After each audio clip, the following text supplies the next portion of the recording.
Today's situation is characterized by an aging population, and it's an ailing population, and these are directly related, these two factors of aging and ailing in the population.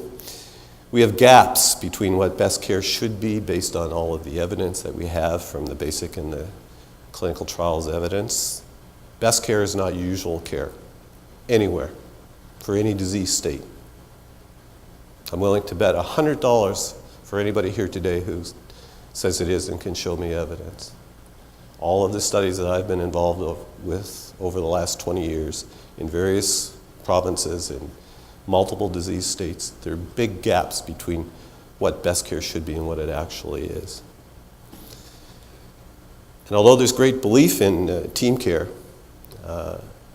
there's an imbalance between the belief and the demand for it and how many people are actually doing it and the resources that are available to train and the theory and the principles of team care and support resources to make teams work. It's just not there. I went to college for 4 years in undergraduate and 5 years of medical school internship, several years of residency training in internal medicine, cardiology, and residency training, and I became an assistant professor at Dalhousie. I didn't take one course, one lecture in team care or measurement. And if there's two principles that underlie all of this, it's partnership and measurement. Unfortunately, I know that things have improved, I hope, but I still have a sense that we're missing teaching the right things to the right people at the right times in our schools if we want them to have the key success factors to take us to the next generation. This is more a reflection of what's going on now. I'll take you in some detail through some of these situations today. This is a summary of the age issue in its relation to chronic disease burden in the country. This is from the 2008 Healthcare in Canada survey. About a third of our people, all adults in the country, a third of all adults in the country have at least one chronic disease. 2/3 of those over 65 have chronic disease, one or more. Increasingly, they have comorbidities. I have another slide, I didn't bring it with me, but I'll tell you about it as I was listening to you talk about all the people you're involving in your various partnerships. One group I did not hear a lot about this morning or this afternoon, and it's the families of these people. In that same survey, we asked the general public, in a sample of about 1,200 people, how many of them took part in the care of a family member or a friend in the last year. It was 25%. So as we start thinking about teams, I'm advocating strongly that we involve patients in these teams, but also their families, because they're part of the caregiving processes and apparatus that is already occurring out there. And I think that they need some of the same resources that medical students, nursing students, pharmacy students are going to have to get as well. Don't leave them out of your thinking. For me personally, if there's a driving force to continue in this work, which I've been doing now for about 20 years, it's this concept of the care gap.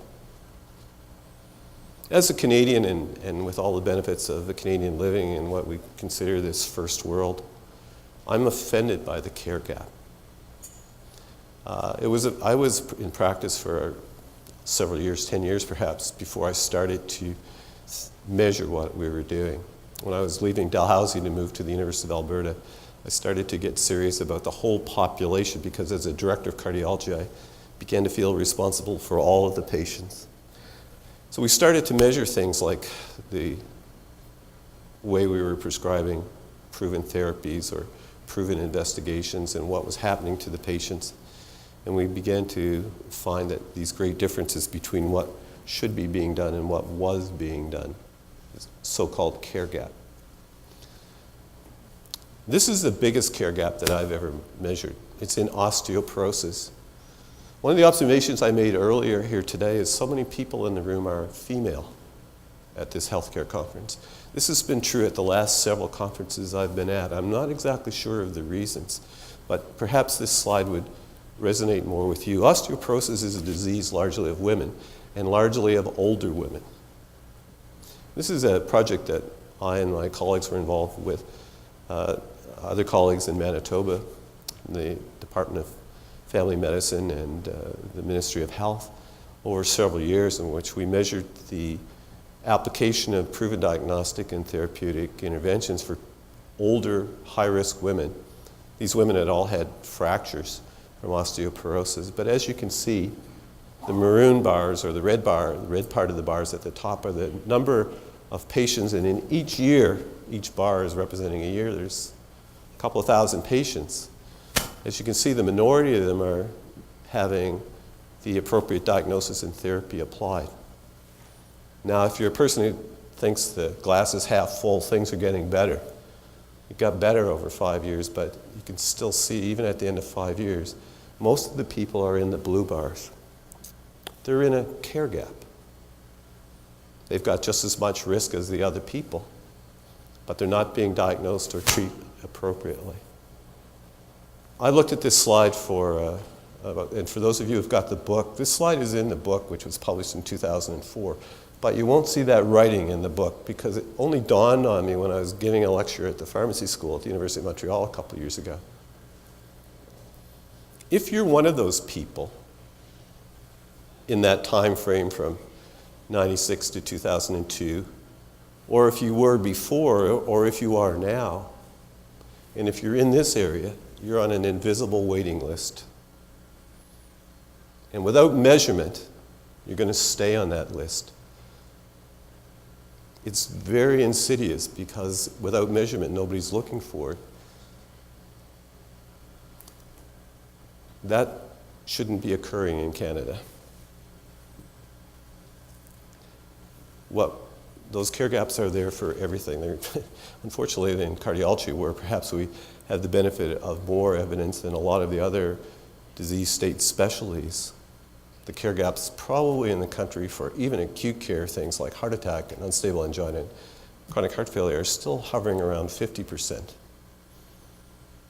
It's unfortunate, but true. Well, the team issue.